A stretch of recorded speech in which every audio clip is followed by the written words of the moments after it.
Hello, welcome everyone to The Distraction. I'm Jeremy Lambert, joined by the birthday person, boy, man, birthday boy, Joseph Hulbert. Joe, how are you? I'm good. I'm pretty good. It's a big week, Jeremy. I'm pretty sure our audience, all the gifts they've sent, will be coming in the next day or so. Right? Saturday's the birthday. I'm sure they want to get them a day early. So I'm ready. I'm ready to open a lot of stuff. And today we're talking wrestling. Yeah, That has become clear, right? So yeah, that's where I wrestling, pass the ball back to you and I say, hey man, your offense. Do what you want here. wrestling. Can't wait. It's The Distraction here on Fightful. It's Thursday. We are talking wrestling. A couple of things to touch on. First off, we've got to send condolences, best wishes to the friends, family of Casey Michael from Squared Circle Sirens, who passed away on Wednesday. Just tragic. I didn't know Casey personally. I interacted with him on Twitter and just always had great interactions with him. I know he was struggling a lot with health. He'd been in the hospital for at least a month, maybe even longer. One of his tweets a couple weeks ago was he had like his entire intestines removed, and he wasn't gonna be. He didn't think he would be able to eat for the rest of his life. I just know he was struggling, and like, there was nobody who advocated, supported, championed women's wrestling more than Casey. Like just the top of the food chain when it comes to being advocate for women's wrestling, and just basically saying like men's wrestling sucks, women's Yeah. wrestling is what it should be. And I know he caught a lot of heat over that. He didn't care. Like he was just like, no, No. the women are the absolute best and they should be on television more. And look, it sucks. We've lost Larry Zonka this year. We've lost Casey. It's terrible. It's been a bad year, and losing Casey yesterday was tragic. Yeah, I mean, I've been thinking about it a lot. I think we all have, right? Like in this weird little bubble we're in. Like I didn't know Casey very well, um, but we all knew of his work, and it's like I'm left torn by the fact that there's a lot of pride, right, to be taken in the response that news got yesterday. Wouldn't you agree? Like that was, Yeah, I mean, that spoke a lot to his impact, his influence, what he meant to people. But then at the same time, you're just like, man, 26, like it's hard to take any sort. It's just awful. Um, Wrestling media, there's a lot of phonies, right? And people that are trying to do stuff for the sake of career, and like he could never care less about that, right? He wanted to report the facts as he knew them and champion the stuff he loved, and like just his passion. We should all strive to care as much as he cared. That's really the takeaway of him.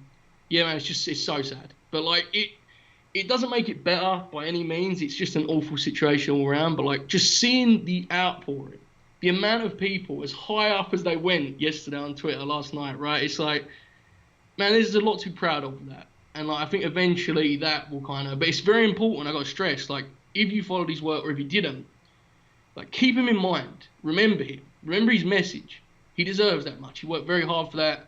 He got contacts at like an extraordinary level because he loved it and his passion was that way. So just remember him, remember his message, and like keep him in mind. He deserves that.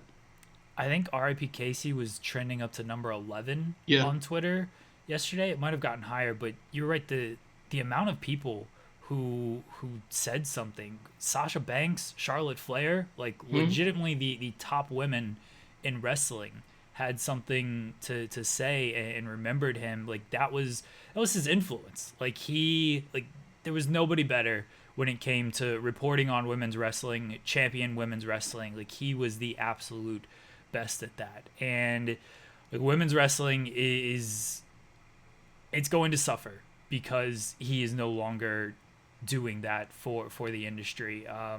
Like it, we talk about the women's evolution.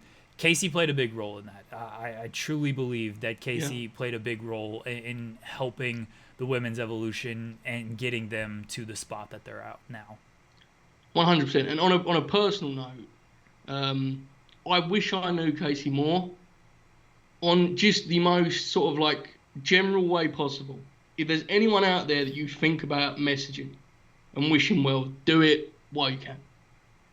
Like that's become awful clear to me over the last night. And like, just keep it in mind. I know we say this every time, right? When saying terrible, we say be nicer. I know that, but like anyone in your life you haven't reached out to for a while, do it. It's worthwhile. Nothing's gained from waiting. That's all. I agree. I talked to Casey over health stuff mainly, which because I know he was going through a lot. My ex went through a lot of health issues as well, and so I just checked in with him and be like, hey, what's your experience like? This is what my ex would go through, and we just kind of talked about that kind of stuff along with women's wrestling and stuff. But like, I know he was struggling. I don't know the full extent. It just sucks. I think he's at peace, and I think that's maybe the only good thing about that is that he is no longer struggling with this stuff. But it's still 26, dude. 26. Like, he had his whole life ahead of him, and he'd already accomplished so much at 26. It's tragic. It's terrible, and we've suffered. The entire world has suffered way too many losses this year. Our little wrestling community, legitimately, we've lost the top two people in their respective lines of what they did this year, and it's terrible. It's been a shitty year, everybody. It's been a shitty year. It has. Yeah, but I think you nailed it with like anyone that was truly friends with him, like just love your way, but fans too, right? Like so many people followed his work and stuff. It's just awful. But remember his message. He would like that, I think. He was pretty hard set on that, right? He would go through any Twitter debate it took to get across his point, and that's a beautiful thing. So remember that, keep it in mind, and stuff you enjoy, like have that passion. It's great. He did not take shit, and that's one of the things I definitely loved about he was Casey. Real, very authentic person. Very. Yeah, anytime someone tried to be like, oh, what about the men? He's like, no, fuck the men. They suck. We need the women on television, and he stood by his message. And yeah, you're right. If you're passionate about something and you love it, like support it to the fullest. Do what you can to get it out there. You never know what kind of impact you can make if you support the ideas that you have, and that's what Casey did. So rest in peace to Casey. Again, condolences to his friends, his family, the entire wrestling community. It just sucks. What, Joseph? Where do we go after that? I don't know, man.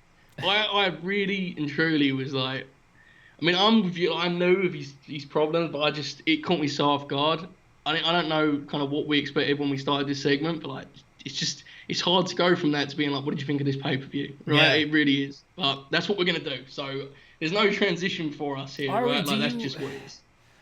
Let's talk about this basketball game last night, all right? This wrestling show. Let's just not talk about wrestling because that was the original plan.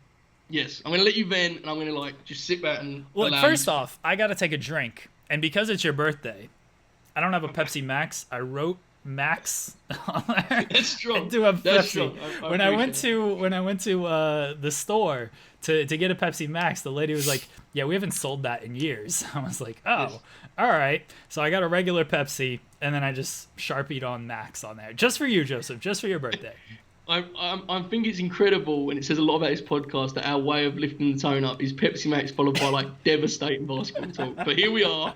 You got the ball in your offense, pal. I'm in the corner, okay? I'm gonna turn it over. I'm gonna do what the Thunder do. Just turn it over. Try to draw a flop. Try to draw a foul. Miss a shot. It's look. I'm wearing my Thunder shirt. I'm still supportive. Still my team. Last night sucked. All right, I said it on the podcast on Tuesday. I could take a loss. This isn't a championship team. The Lakers would have swept us, beat us in 5 max. Like, I understood the ceiling on this team, the limitation. I just wanted to beat the Rockets. That's all I wanted. I wanted to beat the Rockets. And we had a chance. It was a close game. Final 5 minutes is where the team thrived all season.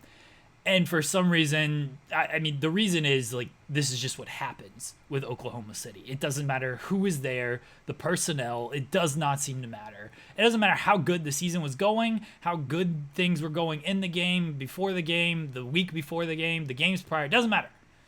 Just, they throw up on themselves in this situation. Joe, the thing that bugs me, besides everything, 16 straight road losses in the playoffs, Joseph. How is that possible? Like, Yes. how is that? And in this situation, it's not even road games. Like, you're playing in the same court, the same venue every night. But the technical road games, games 1, 2, 5, and insane. 7, they lost them all. Like, I do not understand how this is possible. I just don't. And 16, they have not won a road playoff game since game 1 of the Warriors series in 2016.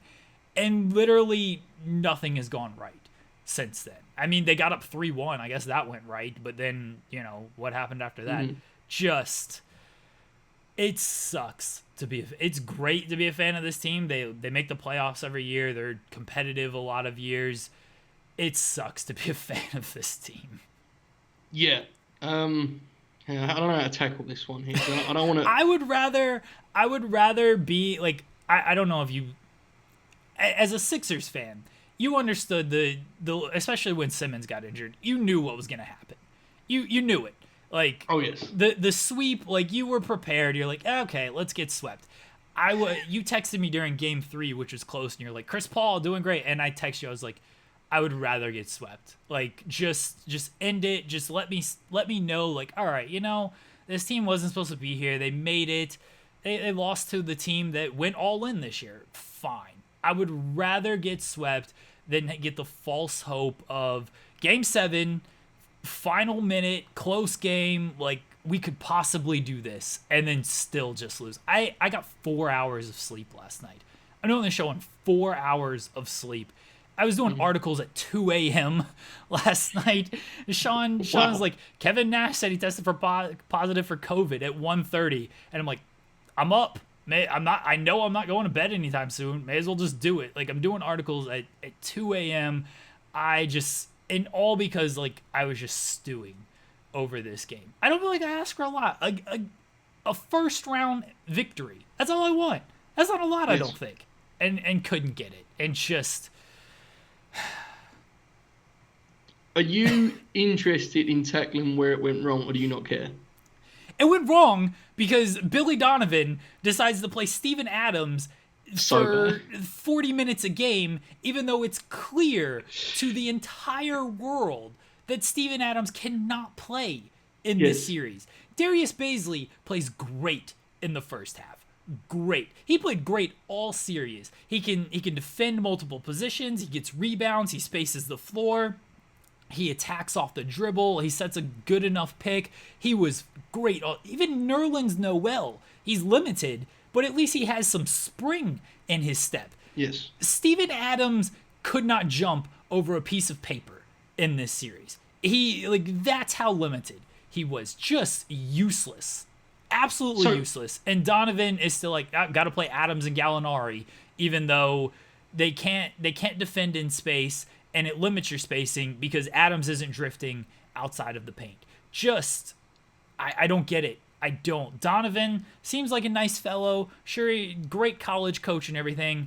He cannot return next season. His playoff track record speaks for itself. He cannot return. So I don't know if he has a history of running a certain play, so I'm not going to expose myself here, but please explain. Was that final play that he had 3 chances to come up with, was there something they were going for? Because how did the ball end up with Steve Adams' hands on the 3-point line? I didn't understand what happened there. Was they setting something up that went wrong? I didn't get it. The first option was Gallinari, and they tipped their hand that the first option was Gallinari because Gallinari had sucked all game. He was missing everything. He wasn't good. I like Gallinari. He was good in Game 6, otherwise not a great playoffs. They tipped their hand because they got the nonsense foul call before the inbound that put them on the free throw line. Chris Paul should have shot that free throw. Everybody knows Chris Paul should have shot that free throw. But Gallinari shot that free. And look, Gallinari's a great free throw shooter. He's like 90% on the season and like 80-something% for his career. Great free throw shooter. They tipped their hand because he'd sucked all game, and they put him on the line so he could see the ball go through the basket. Go through, yeah. And then he missed it. And so it just... Yes. He was the first option. I think Chris Paul was the second option. Russ blew up the Gallinari. Like, Russ said it after the game. Like, I knew what they were going to run. We ran that all the time. Like, I knew what was coming. And so, like, Russ blew it up. And then Shea, the only thing he felt like he could do was get it in to Adams. And I mean, we saw Adams shouldn't have been in the game. That's the thing. Like, Right. he set the weakest screen. Like, I get he's in there to set screens. If you're going to be in there to set screens, set a screen. He didn't. Mm-hmm. Like, he set just a terrible screen that didn't free Gallinari at all. And then, yeah, he's out by the 3-point line. At that point, like, go to the rim, lob it up, and hope for the best. Because if there's no other option, there's no other... Yeah. As soon as the play got blown up, Adam should have got straight to the rim. Yeah. Because they haven't got the length to really deal with him. Really. I mean, they shouldn't. A lot of times But he they can't do, jump. Adams is like, he can't jump. Yeah. Like, and he's so... He got bullied by PJ Tucker in this series. He got bullied by Robert Covington in this series. Like, them trying to throw... They lost the game in the final 5 minutes because they kept him out there. Because they get the switch and they try to throw him the ball and just... He got pushed around all series. I love Steven Adams. Great personality. Great in the regular season. He's another guy. His playoff track record just speaks for itself. It's probably time. Right? He cannot play. Yeah. He cannot play in these series. He got bullied. Dude, he got outplayed by Enes Kanter last playoffs. That's tough. Like, Enes Kanter. He got outplayed by Enes Kanter last playoffs. I don't know what it is. In the playoffs, this dude just absolutely disappears. It feels like it's time for him to move on. I would assume. I mean, he's getting paid Yes. quite a lot of money though, right? 25. Yeah, he's around on. there? He's on the last year of his contract. Okay, yeah. So- So it's probably time. They have a like the thing now is, okay, what are you doing with the team? Because it was supposed to be a rebuilding year. They defied Yes. expectations. And now I think we talked a little bit about Tuesdays. Like, do you use these draft picks to maybe like go out and get maybe a missing piece or something? Or do you just like run it back, play for the 4 or 5 seed again, let the young guys develop, see what happens, go from there? Like, what do you do? The options are on the table, and I think that's a good thing of like, you know, you don't have to have a set plan here. If there's a great offer for Chris Paul, you take it. Like, you know, Chris Paul's 35 years old, 2 years because he's picking up that player option. he ain't letting that $41 million go when he's 37 or 38. That ain't happening. So 2 years left on his deal. Like, you know, you're not winning the title with Chris Paul in the next 2 years unless you do go out and you acquire, you get Giannis or Embiid or somebody. You hope that a star is just becomes available and you use your draft picks to get him. Or you can just run it back next year, and I'd honestly be fine with that. Chris Paul was great. He clearly loves this team. I do think he's a very good mentor for Shea and Dort and Baisley. Like, you want a guy like that around these young guys, and I think that's helpful. You've got to move on from Adams if you do nothing else. Like, he's not a guy that's going to be effective in a playoff series in 2020, 2021 basketball. Like, if you can move on from him, I don't even care what you get. Like, you know, play Baisley at the 5, keep Noel. I think Noel is actually better for how OKC should play than Steven Adams. And yeah, it's just frustrating last night. So frustrating. Yeah. But I'm trying to be positive here because it was your pitch, so I'm now taking it and kind of expanding on it. That Giannis deal is like, there's quiet emergency stations for the Bucks, right? And when I say quiet, I mean very loud. They need to do something ASAP and turn around this series. They cannot afford.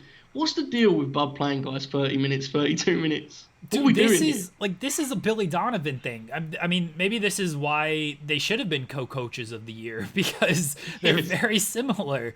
Like, I think Budenholzer, obviously great regular season coach, but in the playoffs is about just adjustments and playing your best players. I talk with this to my friend about all the time. A coach's life is very difficult, I'm sure. X's and O's, dealing with personalities, game planning, all this stuff. It cannot be easy.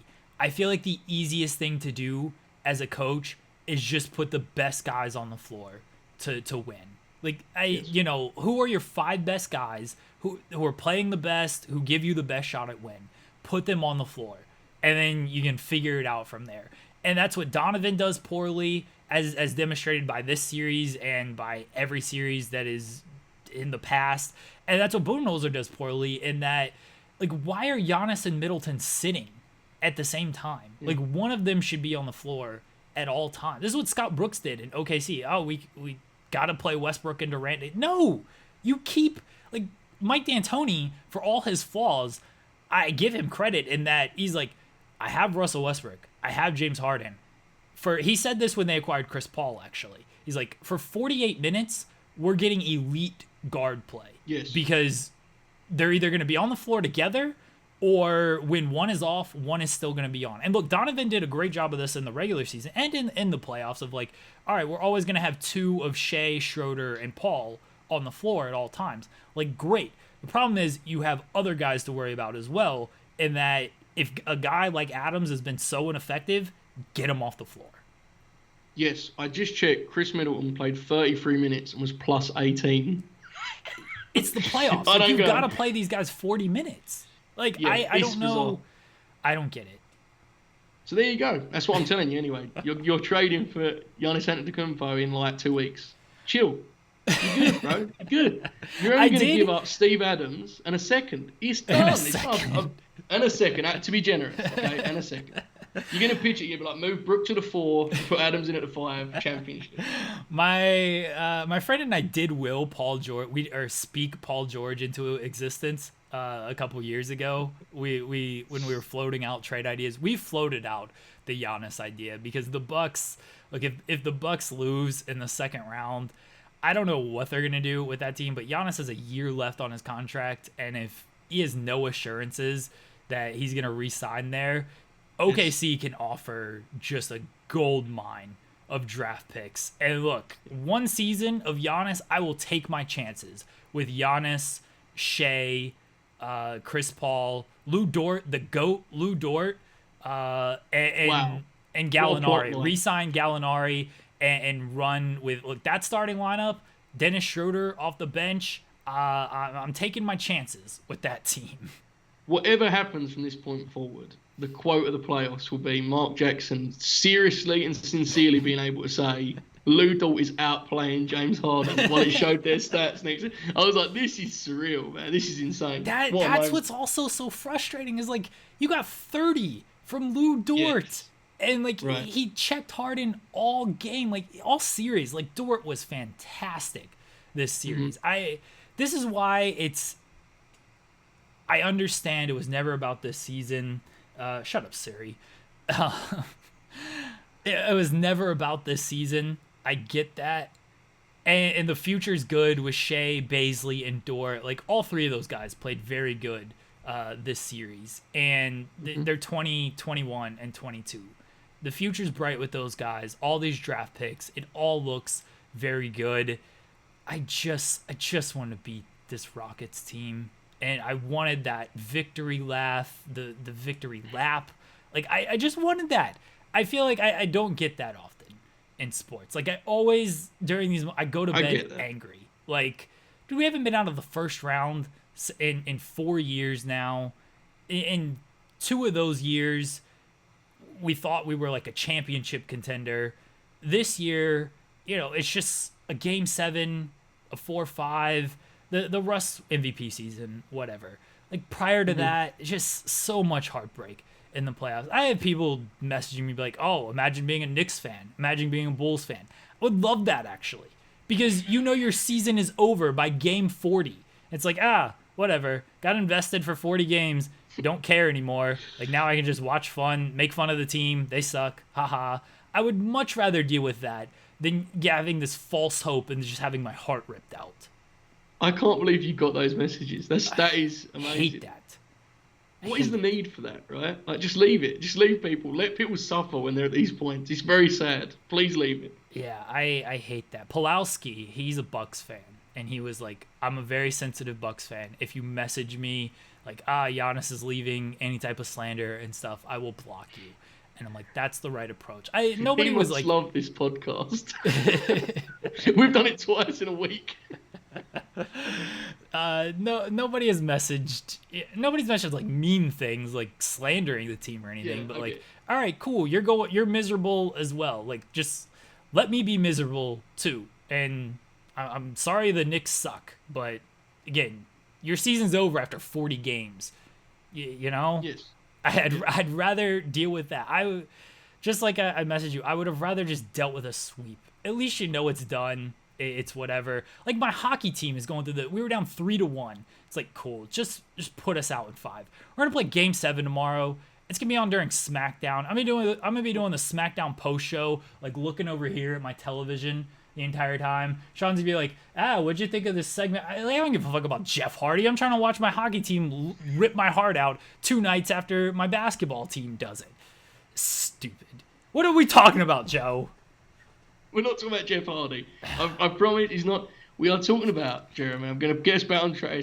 This has been an experience. A podcast unlike any other.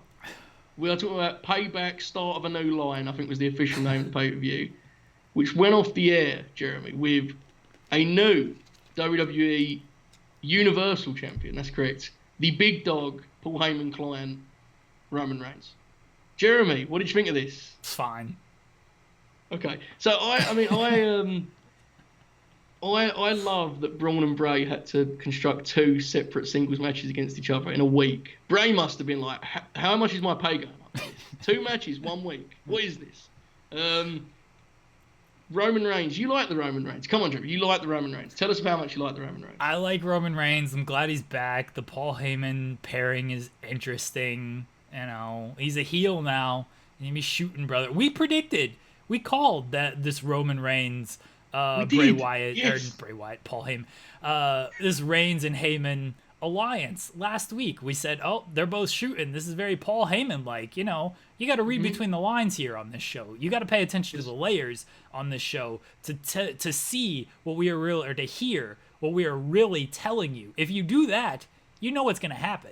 But you've got to pay attention. Got to pay attention, everybody. So I think we suggested, and if this is the case... No, we didn't suggest it. We knew it. Yeah, we knew that part, but I think we suggested perhaps it was Retribution. That's not true anymore, so we're going to get rid of that part of scoop, right? I mean, it seems still like Retribution's could be. There's no... Like they say Retribution is Raw exclusive now, but they don't know what they're doing with this group. I love that they're Raw exclusive. It's just like, yeah, we're here to cause chaos 1 night a week. Yes, that Fox security is tough. It's tough to get in. Yes, do we think Heyman and Roman is like that's it, he's the new Brock for Heyman until things change, or are we getting a new like faction deal here? What do we think? Because I have a pitch, Jeremy. I mentioned this to you off air. I'll get into it soon. But what do you think initially about that part of the deal? I think it's just going to be I think it's going to be similar to Punk in that Roman's not a guy who like needs Paul Heyman, just like Punk didn't need Paul Heyman. And I think at this point Lesnar wants him because Lesnar just wants to show up and bounce around. But they don't really need him, but he's good to have. He adds a little extra credibility there. I think it's going to be similar to that. I don't think we're getting a full faction out of this. So, I mentioned to you off air, we are big Ms. Mark fans. We discussed this. He's now betrayed me and started a petition in order to get Mark Jackson as the new Sixers coach. So while I'm no longer a fan you should of get his, Allen Iverson as the new Sixers coach. I hear hiring ex-point guards is just the things to do now. I saw a Sixers fan tweeted, forget head coach, I would give Steve Nash 4 years to be our point guard. And I was like, that's great. And probably true. But anyway, so he said to me, I should have protected his identity on this because he sensed to get in trouble. But here we go. He thinks the way here is Alexa Bliss as a Paul Heyman gal. Jeremy, how do you turn a killer clown babyface? The same way they turned Kane babyface 15 years ago. How, you ask? Well, he mistreats a female horribly, and when she dares get revenge, she is now the villain. WWE storytelling, done. I have just spoiled it for you. I'm sorry, that's what's happening. It all makes sense in my mind now. It's 100% how they're going to turn him babyface. I will bet the genuine money on this. That's how I'm convinced it's happening. Book it, bet it, do whatever you want to do with it. I still want a dual personality. Alexa Bliss. That's what I want. Sparkle Alexa Bliss in the Funhouse. Killer Clown Alexa Bliss as the wrestler. Look, Alexa, what the joke on her is she doesn't like to take bumps and stuff, right? Like, this is perfect. This is perfect for her. She wrestles once every 3 months or something. Does the Funhouse segments. This is right up Alexa's alley. I love the idea of her being like, I'm not doing anything. I want a team with Nikki Cross. I want to get those tag titles over. And they're like, okay, how about this? You become Bray Wyatt. She's like, Nikki, nice knowing you. This is different level. This is a different kind of pitch. I don't know. Here's the deal. If we're being realistic here, if there's one women's wrestler that doesn't need Paul Heyman, it's probably Alexa as a heel, right? Like, no need whatsoever, a waste of time. But if she's not going to be a killer clown, that would still be somewhat fun to me. So I have now made this a scoop. Report this news now. Alexa is the next Paul Heyman, well, the first, right? Has Paul Heyman ever managed a women's wrestler? I know, like, the Medusa, she was up with them 30 years ago. That feels different for some reason. So what was we talking about? Yeah, payback. Roman Reigns is the champ. What are we looking at here? A Bray Wyatt program that lasts for the rest of the year? Or do you actually think they're going to dare try some new baby faces? What do you think? They don't have any baby faces. Who do they have? Jeff Hardy is... he's the Intercontinental Champion. I don't know like that... They have Riddle, but Riddle and Corbin seems like it's continuing. Oh. They don't have baby faces. This is the problem with their. I think it's going to continue because now the story is like, Roman just came in and basically cashed in Money in the Bank and won, and won this thing. So Bray Bray was never pinned. I think it's going to be a Roman and Bray program, and Alexa's going to be standing backstage twirling the gum in her hair. Yeah. Here's the deal. We agree Big E and Roman is going to happen at some point, right? It seems they're framing Big E as a guy who's, like, true to himself and he's, like, leader of the locker room. And that works perfectly with what Roman has become here because he's kind of sold out, right? The question is that going to be... Are they looking at it as a WrestleMania match or is that going to be your October pay-per-view match, right? And I don't mean that in a bad way. Like, either way we get it, I'm cool. I'm not my job to look at WrestleMania next year. But it is going to shape SmackDown. Because if they want to really build Big E for, like, the Rumble, that's still a way away, right? You got, 4 months, 5 months? So that'll be interesting. I think you just continue this Bray Wyatt program through... Like, they're great at stretching these feuds. Every King Corbin feud lasts for 6 months. They can stretch this feud as long as they need to. Stretch that. Keep building Big E, because until Payback, I've not been thrilled with his singles run. The working from underneath type of matches and all this stuff. Yeah. It doesn't, especially against like Miz and Morrison and these guys. The Sheamus match was great. I thought this was like, all right, this is when you can do it and it works. But when you see it against Miz and Morrison, it almost loses impact. Like, you should have just ran through those guys, and then the Sheamus match would have meant a little bit more, even though it still was very good. Keep building Big E. Put him over strong at Survivor Series. I do think you can do Big E Roman WrestleMania. I would, if possible, stretch it until then. I don't think they don't have the patience to do that kind of stuff. I just don't think they have the patience for it. You brought up Survivor Series, and like that would be the perfect spot to like solidify him as the locker room guy, right? Like the face of the brand kind of deal. If he went out there and like was 3-1 just with him left for his brand and he won that match, this feels like a rare example of where they could actually do like a traditional WWF push that they used to do like 30 years ago, right? Where you like pencil him in for something major at every marquee event.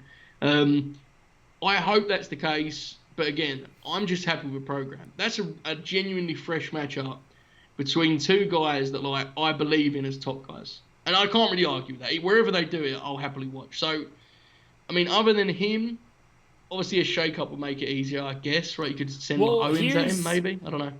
And this will kind of go into our next topic. We didn't put time on the clock today, by the way, because, whatever.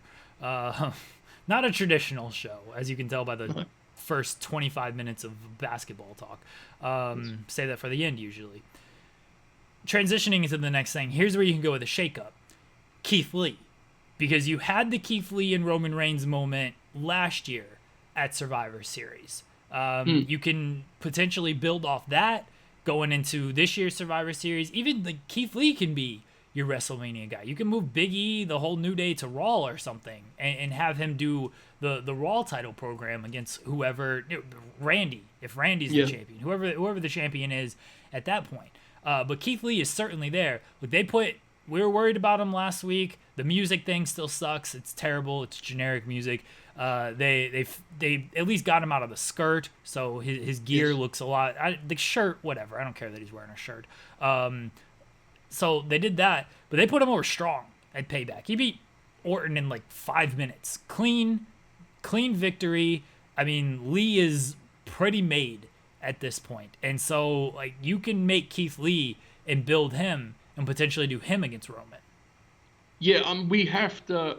How often have we said, here is a time where a guy should just win flat, and they never do it. And in fairness, it's not just them. Most promotions don't. We was recently celebrating the fact that they did it with Brody, right? It was like, wow, someone actually did that. With Brody, it was an angle. This was not an angle, and that's what I loved about it. Keith Lee just beat him, right? Like, it was like, no, I hit my move, it's done. We had a match, it was 5 minutes. That's it, the end of match. And then they protected him awesomely in the triple threat. It was great the way they did that, where Randy avoided pinning him and that whole deal.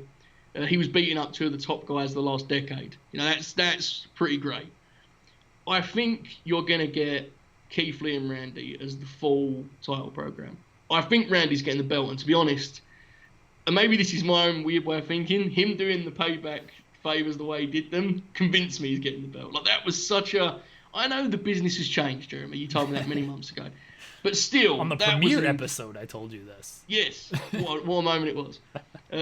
But that was still like an emphatic way of making a guy, right? I feel like Randy's been too great this year. I think that was his way of setting up his next program.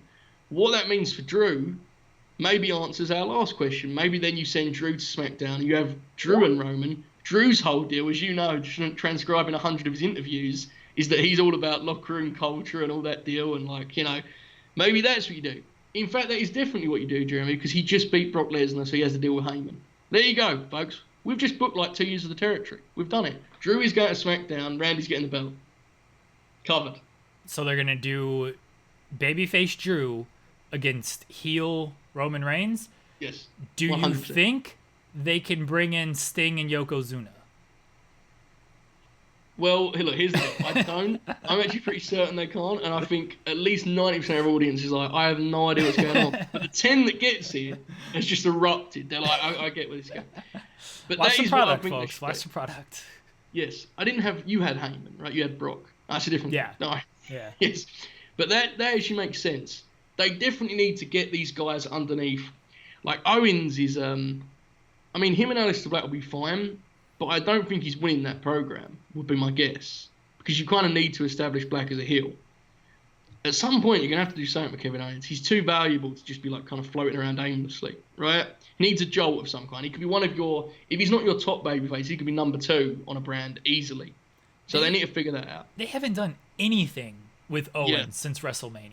Mm-hmm. Like, he had the big WrestleMania moment, jumps off the sign. He beat Seth Rollins. Like, he won that match. He got his moment. Yeah. And then he's done... I understand he missed some time because he wasn't comfortable being around due to COVID. But, like, they've done nothing with this man since WrestleMania. Mm-hmm. Like, absolutely nothing. They do need to do something with him. Yeah, I think you're right. Black is winning that feud. But, yeah, you can get Kevin Owens hot really quick because he can talk himself into any program. He's viable. You can just put him over guys. You can heat him up really easily, and they should probably do that because they are lacking in this babyface realm.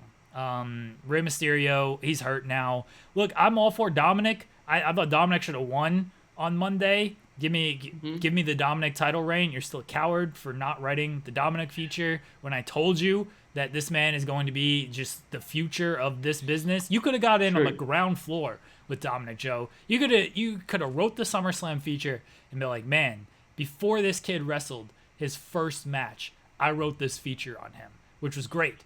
And then a decade later, I'm writing this feature on him, as he's about to headline WrestleMania 45 for the he's about to headline WrestleMania for the 9th straight year.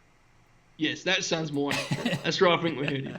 Dominic's been great. I thought he would be good. I didn't have anything to write about. There's only so many ways I can fancy say he looked pretty cool with that kendo stick. I can't. There's only so many paragraphs I can get out of that, unfortunately, Jeremy. I'm with you, though. You are right. I've missed an opportunity there. They can definitely do stuff with him. I mean, the issue is like, I don't know when audiences are going to be back, but you have to be very careful not making people resent him, right? Yeah. If you have Ricochet, Ali, and Cedric Alexander being like just a group of nerds that get beat up by guys, while Dominic is like top babyface. Dominic's better than them. Yeah, yeah, I'll leave that there. But even if I may understand why you're doing that, the hardcore fan, which is really the only fan watching now, broadly speaking, they're going to get angry and post like gifs of other people doing cool moves. So you don't want that to happen. You never want that to happen.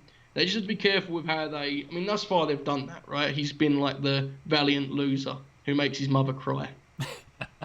That's what he's been said. Rey Mysterio just got his like entire family on television. Yes. God bless him. He was like, "You want me to sign this new contract? I want my wife on TV. I want my daughter on TV. Like, they got to hang out at catering, get these free meals and stuff. Like, hey, more power to Rey for doing that. Now he's gonna have to sign the contract because he's injured, and WWE's like, we ain't paying for your injury unless you sign this contract. What a negotiation this is. Put the title on Dominic is the main point on this. That's exactly it. That was what we concluded there, right? Yeah. By the way, I love that Rey.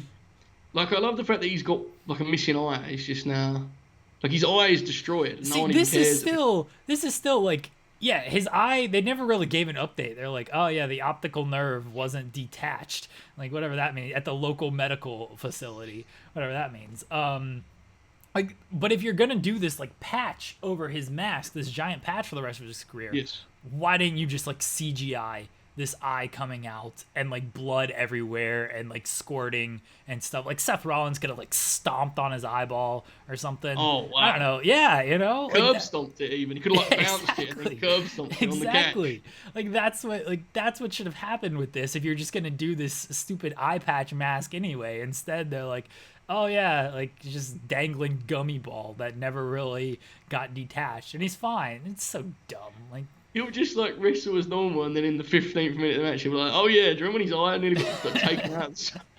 It's like nothing. It meant nothing in the grand scheme, but that feud has been fine. It's just. So do we think Murphy and Rollins are doing a split there? I don't know. I didn't watch the promo. Gonna be honest with you, did not watch that promo. I have no. Dude, they're just splitting everybody. Yes. They hate tag teams so much. Like, they just cannot stand tag teams. They're like, we got two people who like each other. Nope, can't do that. Can't have any friends around here on this part. Like, this is the real credit to the New Day, is like, they've pitched a million times like, hey, we got to get you guys off. Like, we got to do your own thing. We got to turn somebody here. We got to do something. And they just stood their ground the entire time. It's like, no, we know how that ends. That ain't happening. Yes. Everybody else just gets split. Like, they cannot stand tag teams. I have a strong transition here as the somewhat host of this show. But first, I want you to just... Do you want to expand on the particular team that got split up this week? Or are you fine just leaving it as is? Oh, the Iconics? I mean, the Iconics, like... I guess they're doing a singles push for Peyton Royce. That's what all the rumor and innuendo says. Billie Kay, I think, would make a great, like, comedy heel wrestler. I think she'd be fine in that role. But, like, why am I commenting on this? You were the former president of the women's tag team. Yeah, former. You retired. You took it from... Do you not know you got the role when I left? No. I did not get the role. I wrote up the press release. I did not... I think that position is still unfilled, and there aren't many candidates. Like, my inbox is not flooding. Like, hey, I'd really like... If you would like to apply for the position of the president as the women's tag team division, feel free to DM me, send me your resume, let me know, and I will look over your qualifications. But, yeah, there's not... Nobody's applying for that job, Joe. Yes. That division is just dead. They have no tag teams. None. Their only tag team is the Riot Squad, who, like, got back together, won a match, but then they still weren't back together. But then they came out in matching gear, won a match, together. And then they were like, oh yeah, we're definitely together. Like, yeah, I think your matching gear gives away that you're together now. Like, we're just gonna spend. So this division sucks. It sucks. Yeah, I mean, they have no interest in making it good at this point, right? No. Like, they're very much telling you, guys, it's okay, just accept that it sucks. We don't care. Like, it's fine. We no longer care. Please don't care. I mean, the fact that they split up their like popular heel team, and I'm not a big Iconics guy, so like being sincere, I don't care. They did that, and their champs are now two people that hate each other. Is like the perfect metaphor for the division, right? Like, it's just, here's where we're at. Here's two people we had nothing for. They're the tag champs now. Enjoy. People were like, "Oh, the belts meant something when Sasha and Bayley had them." No, they didn't. The belts were a prop in the Sasha and Bayley That's feud. disgusting. Like, that's disgraceful. That's what a terrible take that is. I'm actually angry right now. The Dude, idea that would have got the belts over. When I made the Iconics tweet, I was like, so they just split the Iconics for no reason. Like, it was so. What was the point of like, oh yeah, just the team that loses has to split? Like, the Riot Squad wasn't even like officially together. They tried to tease like Iconics tension 2 months ago when Billy slapped Peyton. They had a mean streak. Yeah, I remember that. Like, yeah. There was no point to this split. They're teasing Alexa and Nikki splitting. They're teasing Sasha and Bayley splitting. It's like the champions are two people who don't get along. Legitimately the only tag team they have as like, oh yeah, they're together, they're cohesive, they're in this, are Liv and Ruby. They have no other tag. There's no tag teams on SmackDown. There's none. Not a single women's tag team on SmackDown. Just. I mean, there's not many teams in general. Well, yeah, right? I'm saying. That's what I'm saying. It's only the Riot Squad. That's it. No, but I mean, like, men as well. There's just no teams. Oh, yeah. Like, the Lucha House Party Again, is like your second team. Yeah, and the Lucha House Party are splitting too. Like, they just hate. True. Like, they just hate tag team wrestling. Just cannot stand it. And remember when like 2 minutes ago he was like, I have nothing to say about this, you do it. Man, you're cooking now. Keep going, Jeremy, go. Freaking so stupid. But yeah, people were like, yeah, Sasha and Bayley, the belts meant something. No, they didn't mean anything. Like, they had the belts because it's just a prop to advance the Sasha and Bayley stuff. It's not because they actually cared about the division. Like, they went to NXT to defend them. Yeah, they went to NXT to pop a rating. Like, that's it. They weren't actually there for any substantial storyline. There's no storyline with these belts. It's just, they're there. Now the belts are on Shayna and Nia, who just don't like each other. And Asuka. Now Asuka's going out. Asuka doesn't have a partner. Like, what's Asuka doing? Is Kyrie coming back? Is Io coming up? Like, Asuka's just yelling at these two. Doesn't have a partner. I'd be cool if Asuka just beat them both and just held all the titles herself. We haven't seen that before. Let's just do that. No, that always goes well. Yeah, that's a good idea. I have nothing to add. I genuinely, I think since the Thunderdome, the Dome of Thunder has come in, which I was thrown out of, that's definitely a true story. I think it's actually been pretty good, WWE. But, in order to enjoy it, you have to accept, there's certain, rules before you go in to the Thunderdome, you know? It's like, don't do anything terribly dumb on camera. Don't expect any good tag team wrestling. It's like, cool, I'm in. Let's go. Give it, at that point, you have to accept and just, as soon as they went the way they went, where the belts were, full props, and I know they had good matches, this isn't on them, but it just told you the writing was on the wall, right? It was we know what's going to happen here. Eventually, then they'll give it to a team that's going to fade off TV. It'll get worse. And then some poor woman will be like, yeah, let's bring it back up, only for them to do it again and again. It's a vicious cycle. It happens with the men's titles, too. Jeremy, speaking of tag team wrestling, how pumped are you for this Saturday's All Out event featuring a tag team dream match, in my view? How was that for a transition, Jeremy? You're really excited about that Dark Order against Matt Cardona, Scorpio Sky SCU match, aren't you? Very excited. I'm excited for Hangman and Omega against FTR. I think this is their best built feud that they have on this show. It's been going on pretty much since FTR arrived, and that felt like months ago. I'm sure it was months ago. So I'm excited. I thought that was the best segment on Dynamite last night. Dynamite last night didn't do much of anything for me. The Moxley stuff was dumb. I like the closing angle, but the way they got there was just a waste of time. But the FTR Hangman Omega stuff has been just great. I love the shot of, FTR goes off. They drop the belts and stuff. Hangman's drunk, hungover, whatever. It looks like me right now. Hasn't slept in forever. Yeah. And he picks up his belts and he's like ready to hand one to Omega. Like, great camera shot.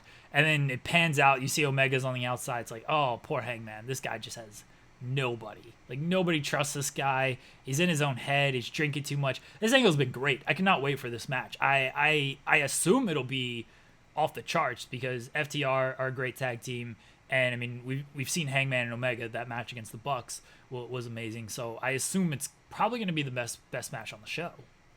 Yeah, I'm not super into this card. We spoke about this a little bit off air, but I think this match should main event the show. Like, I don't know if MJF and Mox is bigger than I perceive it as.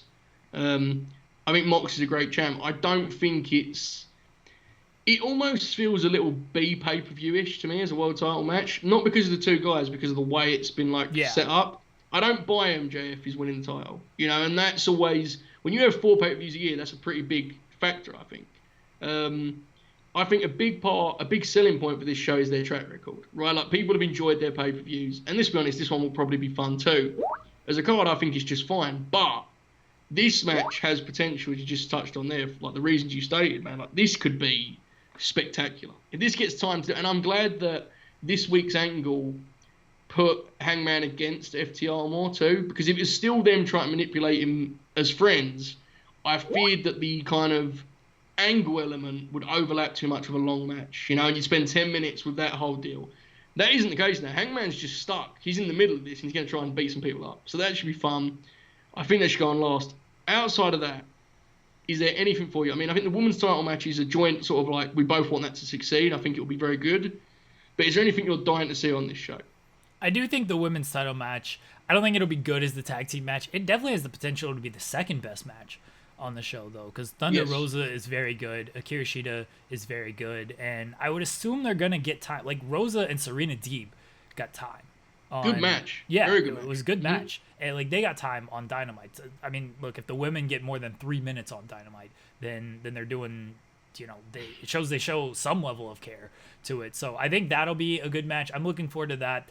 I wish there was a better angle there, but they're selling as a champion versus champion deal, rival promotion kind of coming in. It works. It definitely works.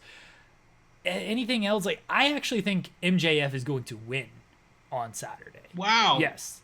I think they're going to put the belt on MJF. MJF has cut some great promos during this feud. I think Moxley's been very good. Like, the dynamic between the two has been very good because they're such opposites of each other. The match I'm a little bit worried about. It is kind of a styles clash, and that angle last night, like, just, it wasn't, again, the angle was good. How they got there wasn't great. The campaign stuff, a little much, mainly because it's kind of like on the nose in this election year. It's like, keep politics out of wrestling, especially this year in this situation. Like, you could have done the same thing without the whole kind of campaigning kind of issue here. November is going to be dreadful here in America, and it's already started, and like, I don't need this on my wrestling program. Both guys have done great with it. It's just, it's not something that's really struck with me, just because I hate elections and I hate this year. I get that. I mean, it's also very, I don't want to use the term very WWE, right? It's wrestling, but the way that they did it with the lawyer and stuff, it was a little bit, it wasn't out of character for Moxley, because he can do all sorts of wacky comedic stuff. But I just don't know if I like it as like your pay-per-view world title match. Right. Here's a sneaky interest of mine on that show. I am biased and dumb and naive, but I think Eddie Kingston is winning the Battle Royal this Saturday. And I'm kind of convinced, because he winked at the camera and he has 4 guys in that Battle Royal. He has 4. What's his plan here, Jeremy? He has to have a plan. He said last week he wants belts. Let's do Jon Moxley and Eddie Kingston, or MJF, Eddie Kingston. Please. Jeremy needs this. Joe needs this. The distraction needs this. This is like your big birthday wish, isn't it? For it Eddie really, Kingston. Sincerely, I'll get honestly. I'm embarrassed by how much I want this. Imagine how much fun it would be. Eddie's got an 0-1 record. It's the perfect guy to do it with. Like, Archer doesn't need to win a battle royal. Come on, let's do this. I do think that the battle royal might tip who wins the main event, because I would assume your next challenger is. I mean, he's coming out of that battle royal. I don't know if they're gonna do that on like a Dynamite, or if they're gonna do that at the next pay-per-view to build that up. If it's gonna be the pay-per-view, like, you're not going into a pay-per-view. No offense to Eddie Kingston, I don't think they're going into. Yeah, I don't think it will. Yeah, right? I just don't think it will. Like, I think, when is Full Gear? 2 months? Yeah, it was November last year.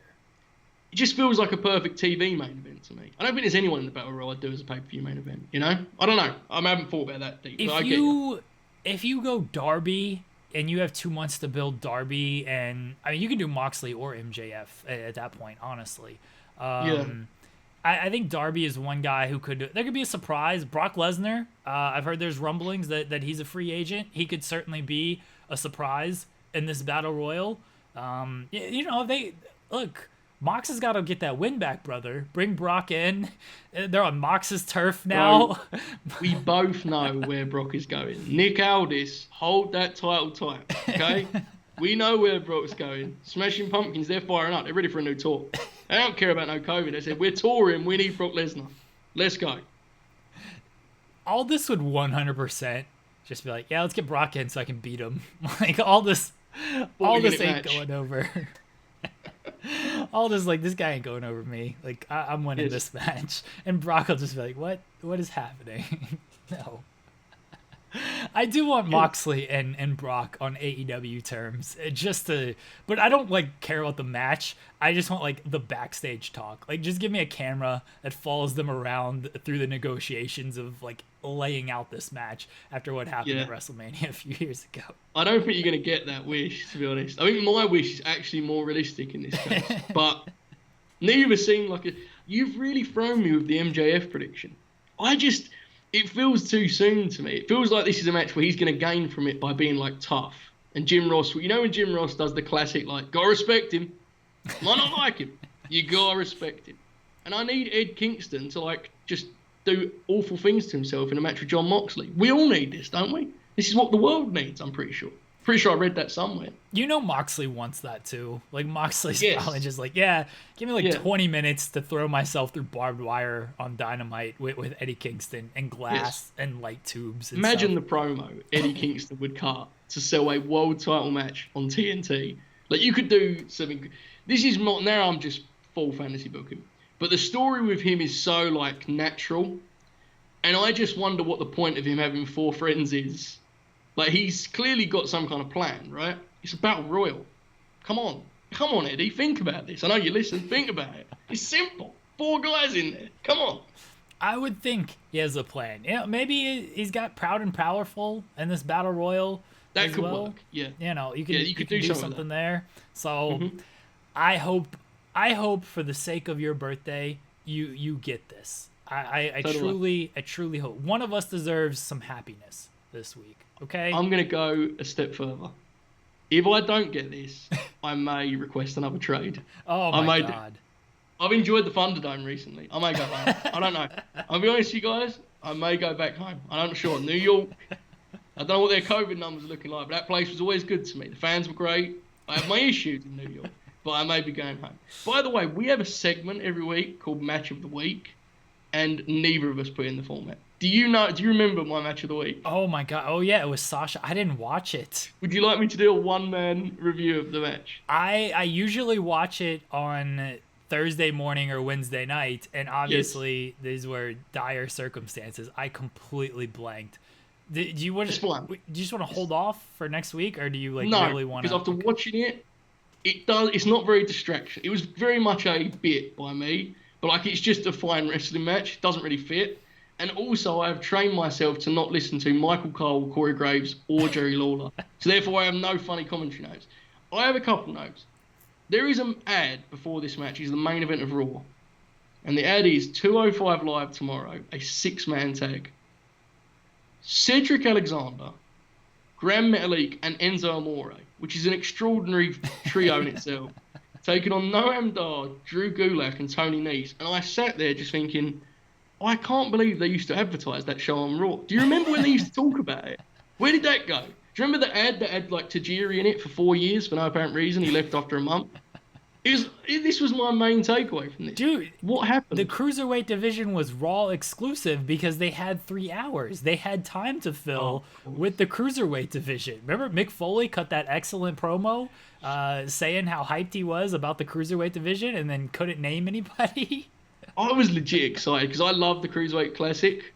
And I think that was during my, like, they won't mess it up. You know that time, you know those weird moments where you believe, you have optimism, you have faith. And I was like, they won't mess it up. No, don't happen. Yeah. I was like, listen, man, TJ Perkins just can't miss. That guy's headed to the top. Jeremy, this match is 3 years ago. What has happened? Why has nothing changed? I get that their babyface and heel was switched, but like, this just seems, has time stood still in the World Wrestling Federation? Yes. I don't. This match is effectively a WCW Saturday Night match from 1992, in that you'll never remember any of it, but boy, is it sound. It's solid. There's a superplex in it that they sell for like 5 minutes. It is just, and this really fueled my Alexa should actually be Heyman's Rick Rude. I'm now all in. I might get like a whiteboard and start shooting angles. I have nothing else to say, I don't think. Oh, they do a slow motion on Alexa's punch, and they slow-mo it specifically so you can see her just slap her leg as hard as possible. And all I could think was, poor Randall. They did a superplex, bro. I'm in. And then the finish, of course, this is the famous match in which, after a week of being told she's a loser that can't defend her title, the legit boss Sasha Banks doesn't defend her title and is a loser. That was the only reason I picked it. I've mentioned it on this podcast a million times. But when watching it, it is just like a fine freestyle match. No humour. No Tony Schiavone, no Don West, just wrestling. Who likes wrestling, Jeremy? This is a bad choice by you. I blanked on obviously watching this match. I don't even know what my pick is for next week. I blanked on all of this. Just completely, I was thrown off of everything this week. I'll be back to being a professional next week. This past week was... really, Wednesday night was just misery, absolute misery, and I mean, I did point guard stuff, I guess, choked it away in the final segment here. That must have hurt. Just choked it away. I mean, what? Don't say that. Stop yourself. Don't say it's not the point guard's fault. Look, we're all human. He may not be the point guard, but he is flawed. Okay, he can't get right every time. Just this go out on a high here, Jeremy. Could have gotten it right if Steven Adams wasn't in the game clogging up all the paint. I like that better. I don't like us to go Chris Paul. Chris Paul is point guard. Let's not, let's not go after him. All right. Yes. Fair. Is that us? Have we done everything? Oh, and Brock Lesnar, by other scope. Brock Lesnar has just signed to fight Fedor in my back garden. Breaking. I hope that fight happens. He should have. Yeah. Honestly, I'm all in. I hope Scott Coker can pull this off. I have no interest in Brock going to UFC and getting killed by John Jones or anything like that. I completely have interest in 40-year-old Brock against, I guess Fedor's 40 as well. Both these guys are over 40 is my point. Yes. I have full interest in these two guys completely past their prime finally doing this super fight that was teased a decade ago. 100% in on this fight. I would bet everything I own that Scott Coker has called Dana White and said, I will sell you my whole roster. How much money? And can it afford it? He's like, we have this featherweight tournament. We can just pretend it's your tournament. How much money would you pay for that? And Dana, I think this is happening. I think Ring of Honor have called WWE and said, we will sell our whole roster, tape library, rings, and office building for enough money to sign Brock Lesnar. I'm telling you, funny's going on out there. I've heard it. The DMs are lining up. I'm just telling you, something wacky's going to happen. I pitched to you that Brock should show up in the Impact Zone, smashing the cold beers with the hoots, and just burying Heyman the whole time. Josh Matthews would explode. The next big thing! Just lose his mind, falls out of his chair. It'd be amazing. When you think of like iconic Brock Lesnar moments and calls and everything, Brock showing up in the Impact Zone and Madison Rayne and Josh Matthews being on the call is definitely at the top of the list. Especially if it is as it is now, and it's just an empty building. Yes. Just black lights. It's just Josh. Like, no matter who it is, it's hard. But just imagine it. Imagine Josh on that call. God bless if he tried. I was upset at Slammiversary when like all these guys were showing up, and it's like, God, this feels just so cold with Matthews screaming, and there's no audience or anything. Like, and that's for no offense to Anderson, Gallows, Eric Young, Impact World Champion Eric Young. Like, they're not Brock Lesnar. Like, Brock Lesnar showing up in that setting would be something. Yes, it would. Him doing his whole entrance to just dead silence other than Matthews. The Beastie got it! It'd be amazing. By the way, before we go, people, do not be mean about the Eric Young. I'm seeing people be mean about the Eric Young. Eric Young is very good. Why are we being mean here? He won the belt from Eddie Edwards. Just don't watch Impact. It's fine. It exists in its own little world. I watch it. I like the Eric Young. Leave us alone. That's all I want to say. Leave us alone. People are strange. You were on Team Impact for a little while before. Got some shots up. Yeah. I needed a contender, man. Look, I'm sorry. I had fun there. And D'Amore is an amazing coach. I can imagine. His offense flows. And I trusted Callis, but I need to be on a contender. That's where I belong. It's one or the other for me. You know this. Ghetto's, he's done with me. Ghetto said no more.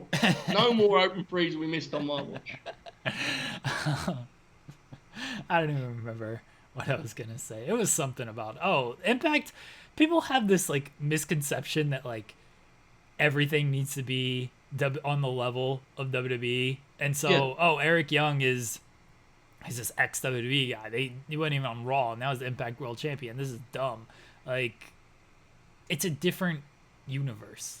Like it really is. The ECW stuff is very apt. Of like, Shane Douglas was nobody in WWE. He was Dean Douglas. He goes to ECW and the biggest heel. And it said a lot of dick jokes. He was like Dick Flair, ha ha ha. And people were like, oh my God, best heel in the business, Shane Douglas. Like that's how it is with Impact. Yes. It's like it's obviously minor, but you know, there are still top players in the minor leagues, and that's okay. Yeah. But they do these weird. I wish people that did like the quote tweet dunk thing like understood how weird their little universe is. Like sometimes they'll start the show where the last show finished, and it's like, so what is this? Is it like an anime program now? Like what am I watching here? It's very odd. It's a strange show in which they do much, much stranger things than having Eric Young win the world title. Trust me, I watched the show. That is nothing on their track record. Be happy for the Eric Young. He's only said a couple mean headlines, right? What did he say? I should have been on TV more. Get him out! Yeah. Just get rid of him. Banned from the business. Blackballed. Be nice to Eric Young. Be nice to those that support the team I used to play for, Team Impact. Sending love their way. What else do we have to say? You mentioned quote tweet dunks. I'm never gonna get this. I would like an apology from all of these WWE fans because this Renee Young interview came out, and I mean, like all these WWE fans, they wanted to dunk, be like, they gave her plenty of opportunities. What more do you want her to do, and all of this stuff. Renee comes out and is like, they didn't utilize me. Like I had so many ideas of how they could like put me in a better position to do my strengths. Instead, they're having me do commentary, having me doing these pointless backstage interview segments where it's all scripted nonsense.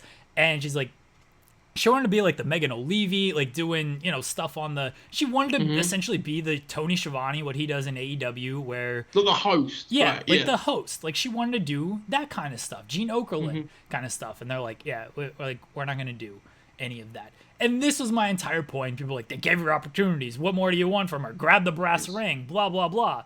She said it herself, folks. Are you going to dunk on Renee Young now? Probably because, they're brand loyalists and that's it. But it's so stupid. Everybody should apologize to me. Be nice to me. My basketball team has broken my heart. Say nice things to me. Say nice things to Joseph. It's his birthday.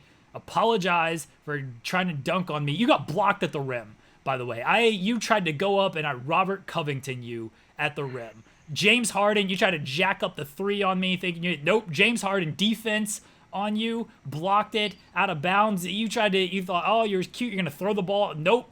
Did the splits, you missed.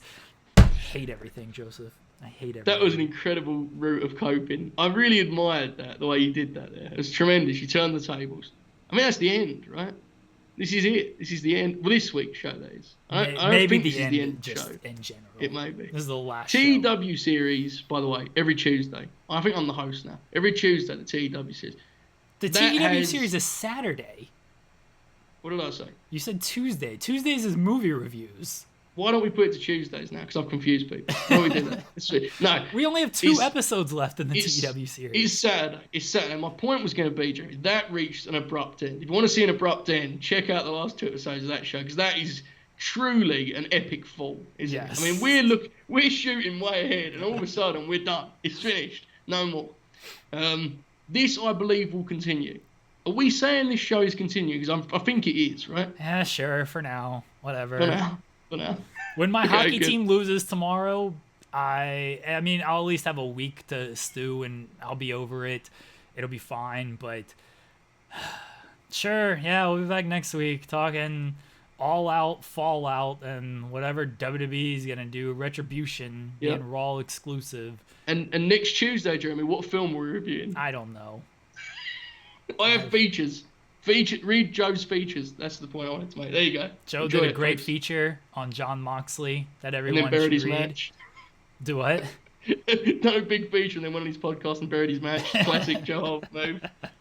Joe did a great feature on Jon Moxley. The FTR feature goes up tomorrow at 8 a.m. I've already read it. It's very good as well. You said one was bad and one was good. I thought they were both very good. The Moxley feature was better. I'll say that. But... Yeah, much better. I didn't like the FTR deal. Was one of those like 8 draft kind of monsters that got like sort of combined. I didn't like it. It didn't flow for me. But the Moxley one, I am proud of. So what you do is you retweet the FTR one and like it. I don't expect a compliment for that. Bad word. But retweet and like is enough, right? Moxley, I want retweet, like, share, compliment, quote tweet at Jon Moxley. Just those things. Just those 6 things, and we're cool. If not, blocked. No rules. No rules. Blocked. Follow Joe on Twitter at Joe Hulbert 5. Yes. I don't care if you follow me on Twitter. If you're gonna follow me, just say nice things. Just be like, I'm sorry your basketball team let you down again. It's okay. Send me gifs of like people hugging each other. Whatever. Sports are stupid. That's it. We're done. We're done, Joseph. We're done.